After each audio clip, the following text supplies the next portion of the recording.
तो वर्गमूल और घनमूल से संबंधित ये इंपॉर्टेंट सवाल, पहले का आंसर सबसे आगे ना कितना है 0.2, फिर कितना आया 0 पॉइंट, इसका कितना आया आप लोगों से आंसर इसका?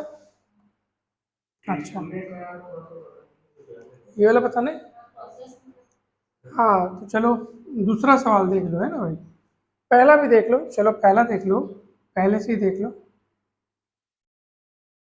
ये हो गया, देखो घनमूल लिखा है, फिर उसके अंदर लिखा है वर्गमूल 0.40, है ना भाई, फिर 6 4 ठोक 0 फिर 6 4, तो इसका हमको वर्गमूल ज्ञात करना है। अब वर्गमूल ज्ञात करने का क्या तरीका है, सबसे पहले तो दशमलव को इग्नोर समझो, सिर्फ 64 को देखो, और 64 का वर्गमूल कितना होता है 8, तो ये 8 लिख दो। लेकिन अब दशमलव कहाँ लगाना है, तो आपको दी हुई संख्या में आप देखो राइट साइड से गिनती करो कितने अंक के बाद दशमलव, 1 2 3 4 5 6, तो 6 का आधा कितना हुआ 3, तो यहाँ 3 अंक के बाद दशमलव लगेगा, 1 2 और ये 8, मतलब 8 खुद 1 हो गया, 2 और 3 फिर दशमलव लगेगा। फिर देखो हमने इसका मान निकाल लिया अंदर वाली चीज का, अब घनमूल है इसका, तो घनमूल ज्ञात करना है, तो फिर से दशमलव को इग्नोर समझो और 8 को देखो, और 8 का घनमूल कितना हो जाएगा 2। अब उसमें कहाँ दशमलव लगेगा, तो देखो 1 2 3, 3 संख्या के बाद दशमलव लगाए, तो 3 का तिहाई कितना आएगा 1, तो एक संख्या के बाद दशमलव लगाएगा, और एक संख्या वो खुद 2 है, उसके बाद दशमलव लग जाएगा, और 0.2 इसका आंसर हो जाएगा। समझ में आया ना सबको, 0.2, वैसे ये भी बनेगा, ये भी बनेगा, ये भी बनेगा। इसमें पहले वर्गमूल ज्ञात किए, बाद में घनमूल ज्ञात किए, इसमें पहले घनमूल ज्ञात करना, बाद में वर्गमूल ज्ञात करना, ठीक है ना, तो ये बन जाएगा। अब सुनो मेरे पास ध्यान से, दूसरा सवाल किससे किससे बना, दूसरा सवाल, चलो दूसरा सवाल देखो ध्यान से। अब P बराबर 999 दिया है, इसका अर्थ ये नहीं कि आप P बराबर वहां 999 रखें, आप दिमाग भी लगा सकते हैं और उसको किसी दूसरे सरल रूप में ढाल सकते हैं। देखो चलो यहाँ से आप P को अंदर गुणा करो, क्या मिलेगा बताओ, ये घनमूल है, यहाँ पे करनी का पावर, करनी का ऑर्डर 3 लिख देता हूँ, अब P को अंदर गुणा करो तो कितना होगा, P cube 3P square 3P plus 1, ये प्लस 1 लास्ट में एज इट इज, P को अंदर गुणा किया मैंने। अब गौर से देखो ये पूरा का पूरा एक सूत्र बन गया, ये पूरा एक सूत्र बन गया, और वो सूत्र कौन सा पता है, P प्लस 1 क्यूब, नहीं तो आप A प्लस बी क्यूब का सूत्र आपको पता होगा, A प्लस बी क्यूब का सूत्र क्या होता है, A cube plus 3A square B plus 3AB square plus B cube. अब आप A के जगह P को देखो और B के जगह 1 को देखो, और उसी सूत्र में आप मान रखो यही चाहेगा, देख लो समझ में आ रहा है मैं जो बोल रहा हूँ। मैंने इसको ऐसे लिख दिया, क्यों लिख दिया, क्योंकि ये इसका सूत्र होता है, देखो इतना बराबर ये होता है तो इतना बराबर ये होगा, जो ना A के जगह P और B के जगह 1 रख के देखो ना, यहाँ पे A के जगह P क्यूब हो जाएगा, A के जगह P स्क्वायर, और B के जगह 1, तो इंटू 1 करेंगे तो इतना ही आएगा, फिर 3P प्लस 1, तो इसका मतलब ये हो गया, लिख दिया यहाँ पे। फिर ये त्रिघात और घनमूल एक दूसरे को निरस्त कर देंगे, तो बचेगा कौन, P प्लस 1 बचेगा। अगर घनमूल हो और अंदर लिखी संख्या में 3 घात हो तो कट हो जाता है, तो P प्लस 1 बचेगा, और P का मान कितना दिया आपको 999, तो 999 प्लस 1 करोगे तो 1000, सरल सरल। देखो सूत्र भी याद रखना जरूरी है। फिर ये वाला सवाल आप देखो, ये भी बन जाएगा आपसे एकदम जल्दी, वर्गमूल 49 7, 722 प्लस 7 हो गया 729, ठीक है, और वो जो 729 है वो उसका घनमूल हो जाएगा 9, 9 और 16 25, 25 का वर्गमूल 5, 59 5 64, 64 का घनमूल 4, 21 4 25, 25 का वर्गमूल 5, तो इसका आंसर आ जाएगा 5। फिर ये भी बहुत सरल है, 216 इधर जाएगा, 216 में से 91 घटेगा 125, तो वो जो 125 आएगा और बटे 216 आएगा, और इसका घनमूल निकालना है, तो आप देख लो 125 को लिख सकते हैं 5 की घात 3, और 216 को लिख सकते हैं 6 की घात 3, यानी 5 बटे 6 पूरे की घात 3, और इसका क्या है घनमूल तो अंदर त्रिघात और घनमूल हो तो दोनों एक दूसरे को निरस्त कर देंगे, 5/6 आंसर। ऐसा हो गया। फिर आप 5वां सवाल देखो, एक संख्या और उसके वर्ग का योग कितना है? 72 है। संख्या बताओ। आपके पास ना यहाँ पे देखो, अब कुछ ऑप्शंस लिखे होंगे, जैसे मान लो ऑप्शन लिखा है 4, 3, 8, 9, इस टाइप से ऑप्शन लिखा है। अब मैं आपको जब सवाल दिया था तो ऑप्शन मैंने नहीं लिखे थे, ठीक है, लेकिन परीक्षा में आपके पास ऑप्शंस रहेगा। तो एक तरीके से तो आप नहीं, वो तरीका भी जरूरी है, हमको प्रैक्टिस करना भी आना चाहिए, डिटेल में बनाना भी आना चाहिए, और ऑप्शन से ढूंढ कर बनाना भी आना चाहिए, हर तरीके को एक्सेप्ट करना है। देखो, एक संख्या और उसके वर्ग का योग 72 है। अब आप खुद बताओ ऑप्शन में से कौन संख्या और उसके वर्ग का योग 72 आ सकता है? 4 और उसके वर्ग का योग 72 आएगा कि नहीं आएगा? 4 × 16 4 20 हो जाएगा। 3 का वर्ग करेंगे तो उसको 3 और 3 का वर्ग को जोड़ो आप, 8 में आएगा, क्योंकि 8 × 64 और उसी में 8 को फिर से जोड़ना है, एक संख्या और उसी का वर्ग जोड़ना है, तो 72 आ रहा है, तो 8 का ऑप्शन। तो मेरे कहने का अर्थ ये है कि आप बहुत सारे ऐसे सवाल होंगे जिसमें आप ऑप्शन देख करके बता देंगे कौन सा सही है। प्रश्न समझ करके उसके बाद ऑप्शन में चेक कर लो कौन सा वो प्रश्न की बात को पूरा कर रहे हैं। तो थोड़ा समय लगेगा, आंसर तो तब भी आएगा लेकिन समय लगेगा। हाँ, एक संख्या को x मानेंगे, उसका वर्ग मतलब x का वर्ग, जोड़ेंगे दोनों को 72 करेंगे, वर्ग समीकरण बनेगा, है नहीं? देखो उसको बता रहा हूँ मैं, चलो लंबा हो जाएगा, समय भी लगेगा। हाँ, ऑप्शन से अच्छा बनता है ना, कोई बात नहीं, सीख लेते हैं। एक संख्या और उसके वर्ग का योग, मान लो वो संख्या x है, तो उस संख्या में उसी का वर्ग और जोड़ दो, यानी x का वर्ग उसमें जोड़ना है, और वो कितना होता है फिर?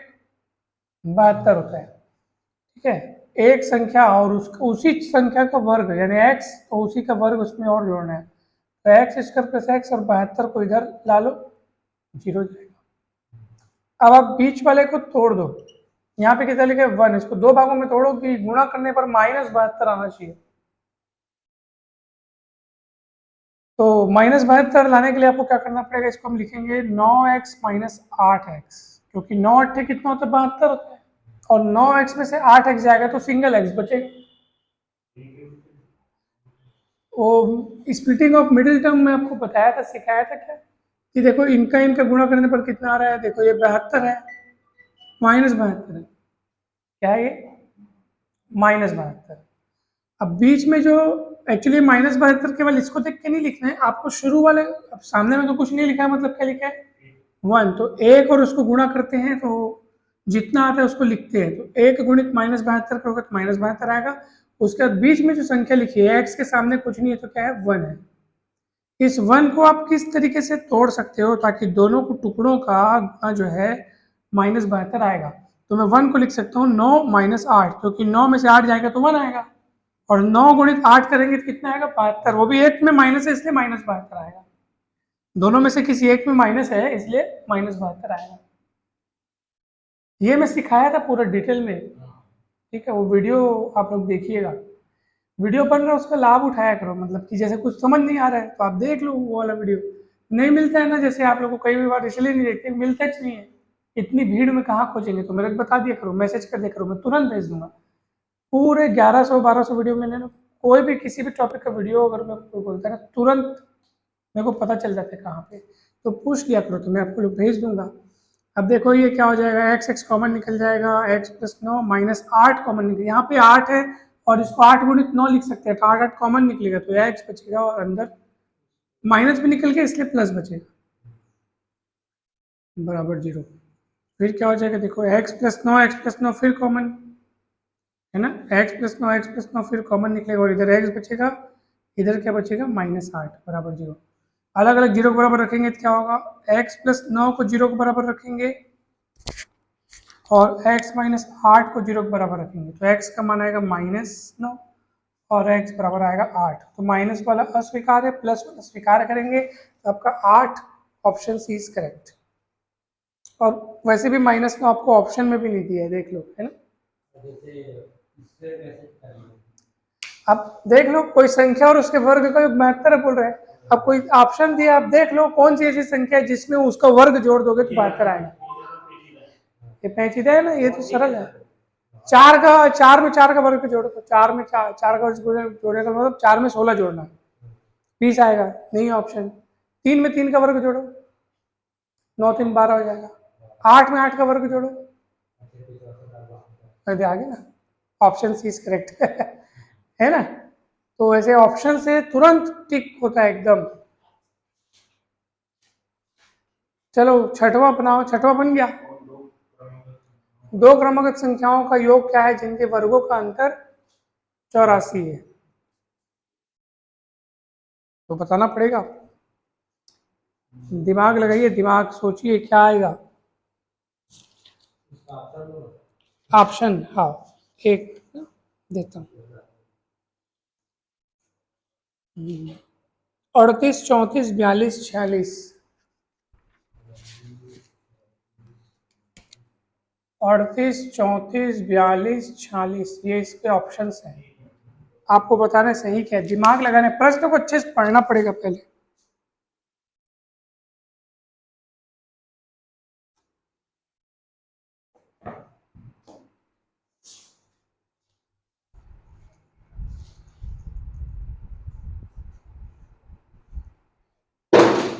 देखो ध्यान से, उन दो क्रमागत सम संख्याओं का योग, ठीक है, यहाँ पर थोड़ा मिस्टेक हो गया था, सम संख्याओं का योग। तो सम संख्या लाइन से नहीं आती, एक एक गैप में आती है, 2 के बाद 4, फिर 6 8, है ना भाई। 26 है तो उसके बाद कौन सी आएगी? 28। तो 2 का गैप होता है, इसलिए एक सम संख्या को अगर आप x मान रहे हो तो दूसरी उसके जस्ट अगली अगली वाली सम संख्या को क्या मानना? x+2 मानना। और उनके वर्गों का योग, सॉरी वर्गों का अंतर 84 लिखना है, तो ऐसे बन जाएगा, ये बहुत सरल है।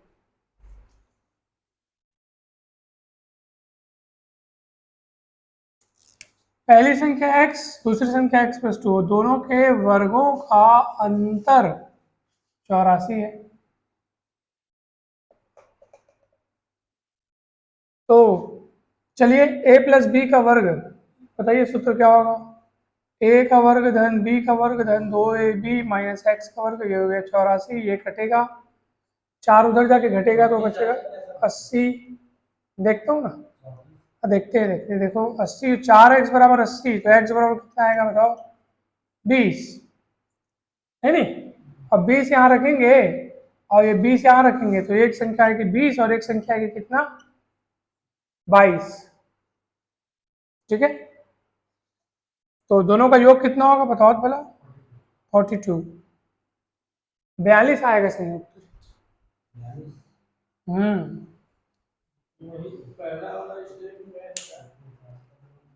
यहाँ पे a+b के वर्ग का सूत्र लगाए, बन जाता है।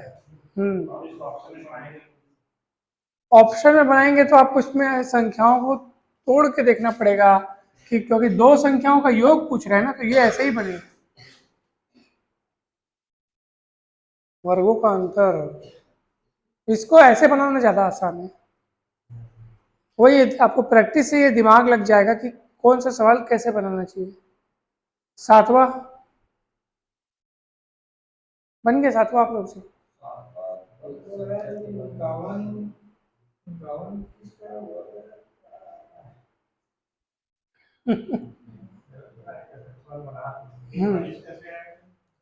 कौन सा? एक आंसर 20 मिला, x पहली संख्या मिल गई 20 और दूसरी संख्या x+2, मतलब 20+2 22 है नहीं।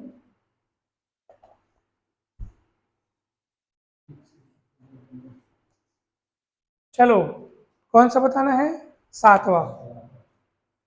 क्या बोल रहे हैं सातवें में? एक संख्या के वर्ग में से 20 क्यूब घटाने पर 43 21 मिलता है। मान लो वो संख्या x है और उसके वर्ग में से क्या घटाना है? 20 क्यूब। एक संख्या के वर्ग में से 20 क्यूब घटाने पर क्या मिलता है? 43 21 मिलता है। तो चलो ये x² हो गया, ये 20 क्यूब को उधर, ये माइनस में उधर जाकर प्लस में हो जाएगा, तो 43 21 में वो 20 क्यूब जुड़ेगा। 20 क्यूब मतलब 20 को 3 बार गुणा करना है, 8000, क्योंकि 20 क्यूब है ना। हाँ अब जोड़ेंगे, 1 2 3 12, ये x², ठीक है ना? अरे 1 2 3 2 1, 1 2 3 2 1, ये पैटर्न आप लोग जानते हो कि ये जो है आप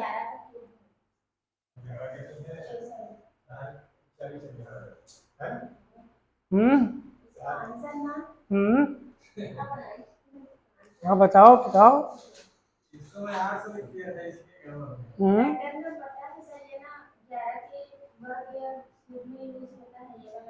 है ना, 11 वाला पैटर्न है ना।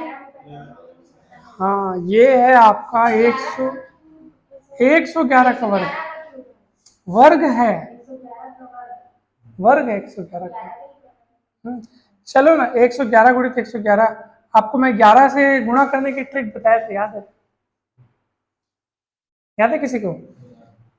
हाँ बताओ तो भला। पहले एक लिखते हैं, फिर एक और एक दो करते हैं, फिर एक और एक दो और एक तीन, फिर इसको छोड़ के एक और एक दो, फिर एक, इस टाइप से करते हैं ना, याद है?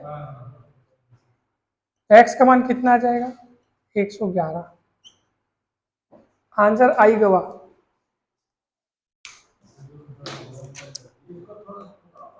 हम्म कौन सा वाला? चलो 8वां नंबर देखते हैं।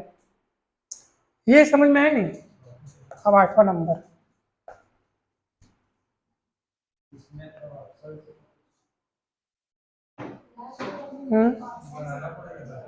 ऑप्शन दूं आप लोगों को मैं? रुको ना, मैं अरे ऑप्शन की क्या बात है, ये लो ऑप्शन आप लिखो उसका। 864, 624, 430, 576। 864, 624, 530, 876। 864, 624, 430, 576, ये है, सॉरी। 430, 576। अब बनाओ, दिमाग लगाओ आप। ऑप्शंस हैं आपके सामने, दिमाग लगाओ।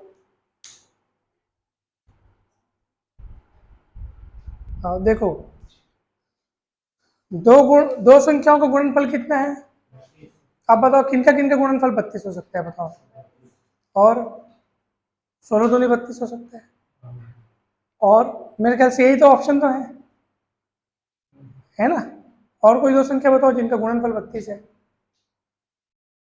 नहीं है, यही है। अब आप उनका औसत 6, आप बताओ किनका औसत 6 है?